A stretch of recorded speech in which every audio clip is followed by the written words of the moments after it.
This is MJ. I'm an author, I'm an artist, I'm an analyzer. You can find all my work at mjwinos.com. Welcome to Red Panda Report. This time I am talking about episode 12 of the Red Panda Adventures, The Deadliest Game. Here's the copy, and then I'll get right into my thoughts on the episode. So first of all, this was originally aired or released on June 10th, 2006. Again, this is episode 12 overall, and here it is. Here's the copy. What does one do when one has seen it all, done it all, been to every corner of the former empire and hunted every quarry known to man? Where does the mighty hunter turn for a challenge?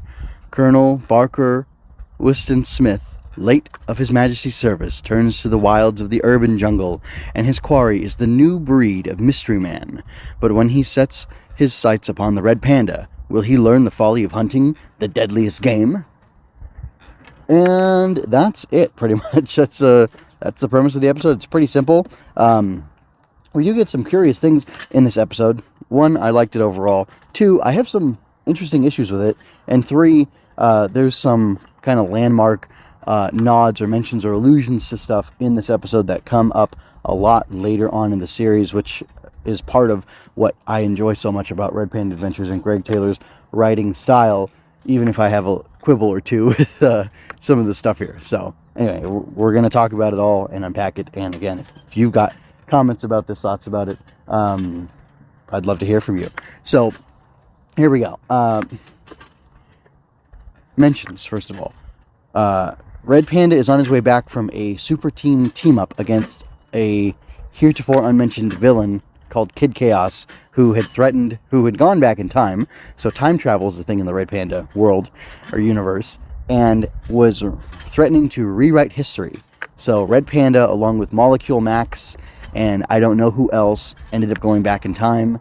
And Kit's insanely jealous when she hears that he has a bracelet, I believe, from Cleopatra, who is it Cleopatra or Nefertiti?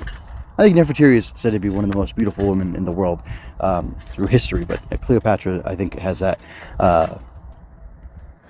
ascribed to her as well. So anyway, so Kit's all jealous. What were you doing with Cleopatra? Why'd she give you something? Did you say you wanted something for your sidekick? You know, all that kind of stuff. So very much a woman, right? It's just the truth, isn't it? Or at least her particular brand of woman. So anyway, that was funny. A good moment. Red Panda also mentions a Molecule Max who needs to use the telephone. So I don't know where all these superheroes were. I can't remember what team Molecule Max is said to be on, but he comes up later. I'm just giving you light spoilers. And we hear a little bit more of his team. I don't remember all the context of it, and I don't want to spoil it for you, so I'm not going to tell you at the moment, because it also is irrelevant to this episode. I really liked something about the introduction of the hunter, and I gotta be honest, his name is so hoity-toity it slips my mind, so I'm just gonna call him the hunter. And Mkwekwe, Mr. Mkwekwe, is a cool character. I like this idea and the image that I get in my mind of this little British hunter guy with a pith helmet or khakis or whatever, and then his huge, I'm gonna guess not sub-Saharan, I mean Indian. I mean, he could have been anywhere. I don't know if he's a black guy or if he's an Indian guy, but I feel like he's one of the two. So he's either from Africa or from India, from the, East Indian area. And I don't know, it's interesting. It's interesting that in their final confrontation, and this is full spoilers, of course, right? I mean, you're ready for these spoilers? That Mkwekwe tells the hunter that he used to be a good man and he was an honorable man, and that's part of why he's serving him, out of a desire to honor what he did for his people and in his village and for him, and that he is no longer that man. And it's interesting because I don't know what's the message there. What's the lesson? Something about how an obsession with one's duty and one's goal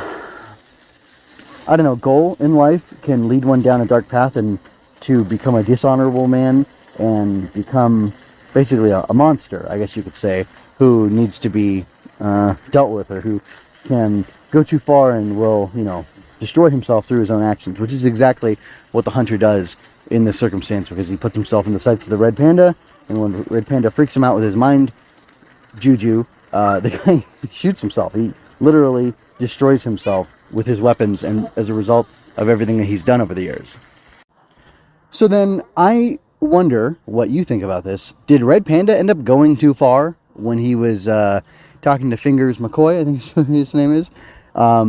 He does a very rough, torturous investigation of the man where he breaks maybe all 10 of his fingers. I'm not exactly sure, but he's desperate. So, I mean, there's a couple other, lore type things to mention. Like, whenever Kit and Red Panda go into or out of the base, or the headquarters, the lair, they're supposed to check in to a logbook that says when they were last there, and I think report afterwards from what they did, which is a cool idea, interesting idea. And it gives him in a passive way, as long as the system is used, it's good, which is true of almost every system. But in a passive way, it gives Red Panda all the information he needs to know that something is up and that Kit is not safe for now. And then it enables him to figure out what exactly the problem is, and it leads him to Fingers, and that leads him to finding her. But like I said, he's beating this guy up, and then he breaks all 10 of his fingers, which is pretty terrible. And I'm laughing at it because, it didn't really happen. But he operates outside of the law. He's a vigilante. I have no problem with that in principle.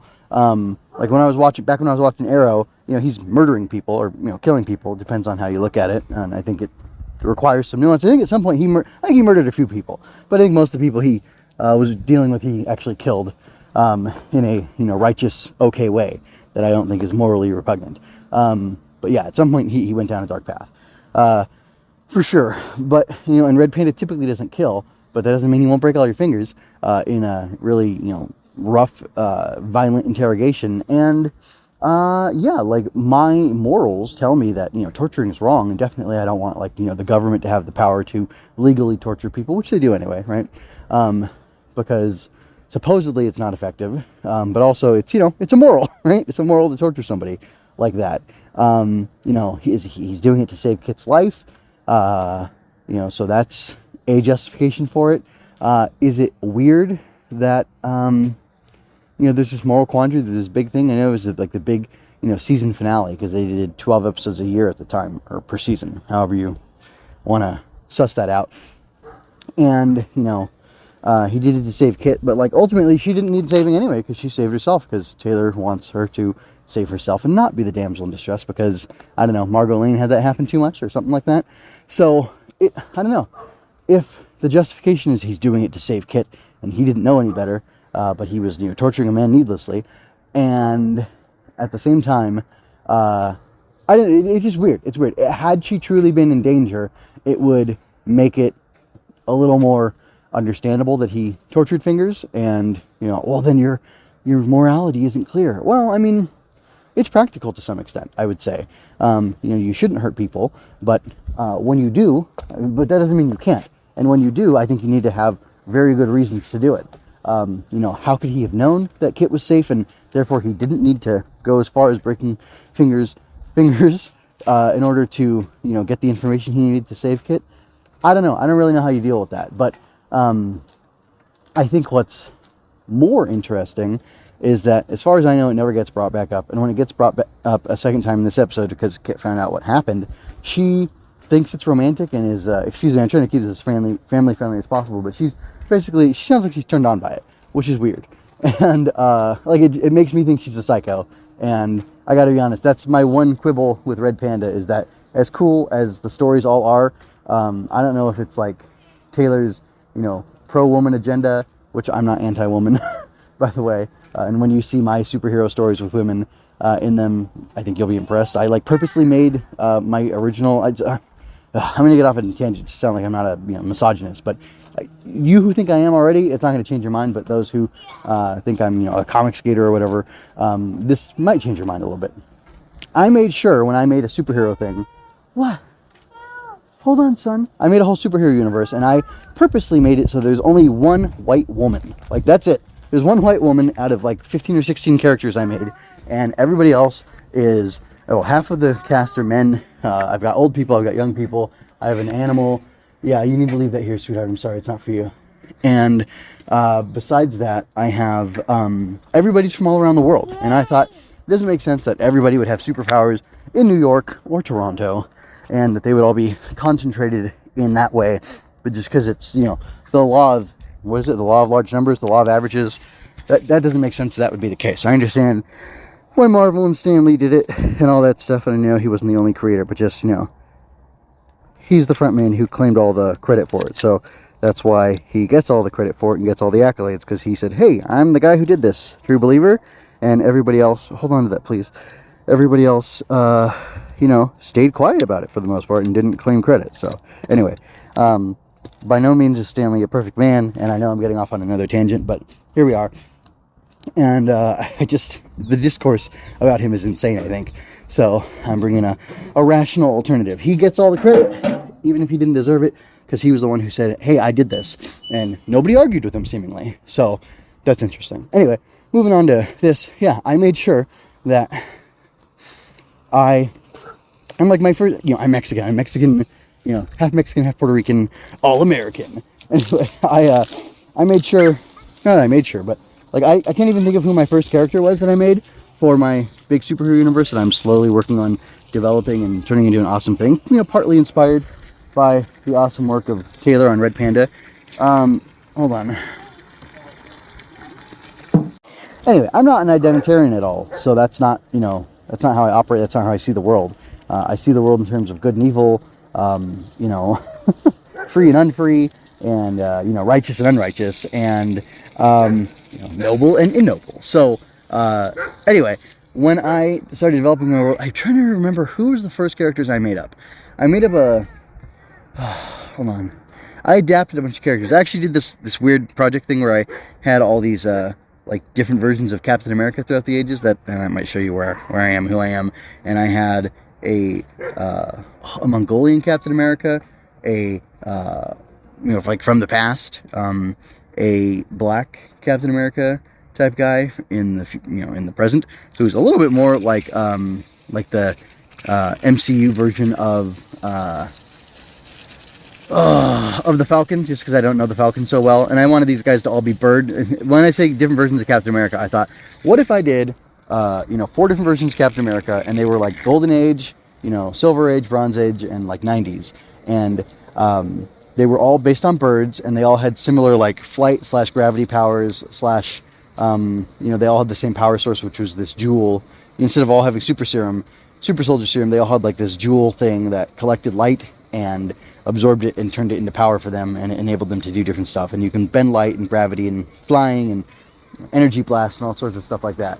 But so that was the common factor, and that's how they were each these different eras. So I did one that was very much like the MCU's modern looking guy, like, you know, from the movies, the Captain America suit where they give him, where it's like super modern, super cool, and I have him be like a military vet, and he does stuff in that capacity. And then I had my 90s lady, white lady, be based off of a pigeon, and she's like street art. She does like graffiti and has like paintballs that she shoots and stuff, kind of like, she's based off of pigeon, so kind of like pigeon poop. That was the idea. And she is like a skater because it's the 90s, and she's wearing like a poncho, kind of looks like a pigeon, basically. The other guy was a black guy, was a hawk. And then I had, my Silver Age guy, was he white? I don't remember. But originally it was going to be like a World War II type guy. And then I made him into this, oh no, I think I do the World War II type guy. And then I have like, you know, and he's a, you know, white soldier or whatever. And then there's the Mongolian guy. So like right there, I've got, oh no, I changed that one I changed to a Mexican, like a lady in Mexico, Indian lady in Mexico, who has these flying power, or these, she's kind of like an Aztec bird type thing. And anyway, in no way do I think diversity is our strength, because that's like just a stupid statement. What does that mean? In what context is it our strength? But anyway, some things just drive me up the wall, and like, I don't know. Sometimes the way Kit or Flying Squirrel is written is like insane. Like it's from the perspective of somebody who, like, I don't know, obviously has a very different world view from me, and like, despite the fact. Anyway, I think I've gone off too long talking about some of my own personal things and this, you know, weird Marvel tangent and this diversity tangent. And anyway, I'm going to let it go and just say, I still like it. And obviously I haven't quit Red Panda. And if you had issues with, the torture type thing in this, it doesn't persist. So that's good. And I know the story continues to be interesting. And I think that Kit and Red Panda are an interesting, pair, an interesting, dynamic duo. Anyway, why was I so negative about things this episode? Because I'm being truthful, I'm being honest. And I want to say, despite my qualms with some of the things here, hey, let's go through the back. Despite my qualms, it's a really quality show, and I've stuck with it, and I decided to do this again. And I knew this was coming up, and yet I, wanted to persist with it, because I don't need to agree with everything that I watch, listen to, read, enjoy. I don't need to agree 100% with all of my media, and that's not something that matters to me. I care if it's entertaining, and I think it is. I think this was a solid episode of Red Panda, and I think it, not that it only gets better from here, but the first season is not the best season, believe it or not. It does get better from here. Anyway, that was a Red Panda report done without notes. I jotted a couple things down when I was listening to it earlier, but I had to do it without notes and while I was on the move, so hopefully you can appreciate my passion and the diversity of my opinions and my thoughts.